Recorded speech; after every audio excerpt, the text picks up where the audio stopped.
श्री राधा कृष्णा विवाह।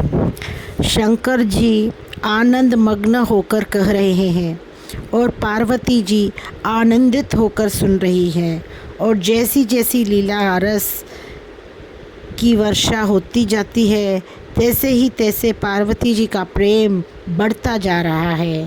पार्वती जी ने कहा कि मुझे वो मधुर प्रसंग भी प्रिय है जिसको ब्रह्मा जी ने राधा कृष्ण का विवाह करके बहाया। शंकर जी ने प्रशंसा करते हुए कहा, हे प्रियतमे, तुम्हें हरि रस की बड़ी पहचान है, इसलिए मैं तुम्हें वही लीला रस दूंगा जो श्री नारायण जी ने नारद जी को दिया था, जो अत्यंत गुप्त है और रसिकों का जीवन प्राण है। उसका गान श्री नारायण जी ने नारद जी के मन की जानकर किया था। नंद बाबा कन्हैया को गोद में लिए हुए बांडेर वन में गायों के साथ आए और उनको निर्मल जल पिलाया, फिर स्वयं पिया और कन्हैया को पिलाया, और फिर वृक्ष के नीचे जाकर विश्राम किया।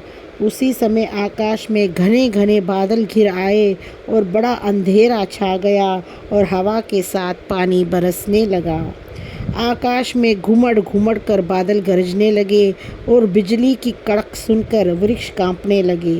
वृक्ष की डालें, पत्ते और फूलों को गिरता हुआ चारों ओर से तूफान चलने लगा। नंद बाबा डर के मारे घबरा गए और कन्हैया की रक्षा के लिए व्याकुल हो गए।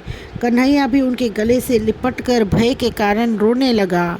उसी समय महायोग माया के वश में होकर राधा जी भी कन्हैया के दर्शनों के लिए ललचाती हुई आ गई। उनका स्वरूप राजहंस और खंजन के अभिमान को दूर करने वाला तथा भक्तों के मन को प्रसन्न करने वाला एवं अत्यंत मनोरम था। करोड़ों शरद ऋतु के चंद्रमा के समान उनके मुख की चमक थी और उनके नेत्रों पर कमल न्योछावर किए जा सकते थे, जिनमें की सुंदर वरोनिया थी और अंजन से उनका सुंदर श्रृंगार किया हुआ था। उनकी नाक को देखकर गरुड़ बलिहारी जाता था और उनकी गजमुक्ता की बुलाक बड़ी सुंदर थी।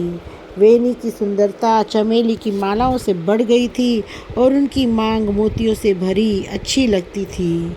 शोभा भरे हुए कुंडल कानों में झिलमिला रहे थे और उनके होंठ ऐसे लगते थे मानो लाल लाल कुदरू हो।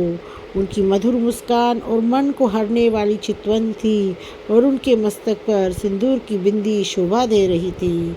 वे चमेली की मालाओं के आभूषणों से और अधिक सुंदर लग रही थी और उनके गोल गोल गालों में लालामी की शोभा झलक रही थी। ऐसा लगता था मानो रोमांचित होकर मधुर रस छलका रही हो। श्रेष्ठ रत्नों के सार को निकालकर उससे गले के हार बने हुए थे और वे उनके वक्षस्थल की शोभा को बढ़ा रहे थे। उनका गोल गोल पेट सुशोभित हो रहा था, जिसमें 3 बेलन पड़े हुए थे, जिसमें दर्शकों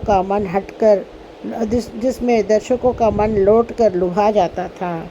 उनकी नाभि गहरी थी और कमर में करधनी थी। उसके घुंघरू ऐसे लगते थे मानो पनघट पर घड़े रखे हो।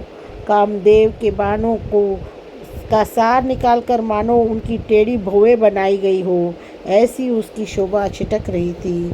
प्रिया जी की भौं प्रियतम श्री कृष्ण के चित्त को भी लुभा लेती थी और सर्वसमर्थ श्री कृष्ण हर समय उनकी चितवन में मोहे रहते थे। पृथ्वी के कमलों की शोभा को लज्जित करने वाले उनके दोनों चरण श्री कृष्ण के मन को अच्छे लगने वाले थे।